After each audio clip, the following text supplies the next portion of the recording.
Hi everyone. I had a bit of trouble with my iPhone, but I found a solution, so I just wanted to share that with you. I was having problems charging, so if I put a bit of pressure it'll charge, but then if I let go it stops charging. Some chargers don't work at all.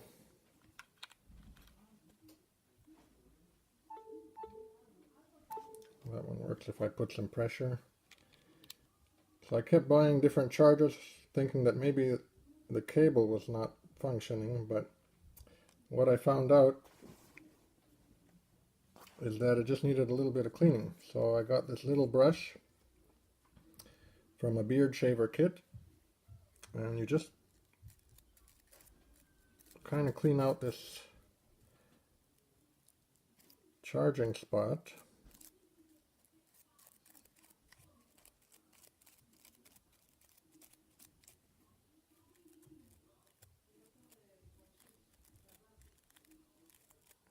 You can see there's a bit of dust on there.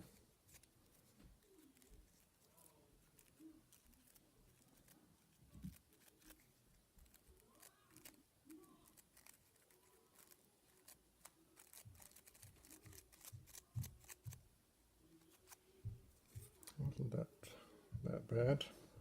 So we'll just try charging it now. And so first try, it'll stay charging. Hope that helps you out. Have a great day.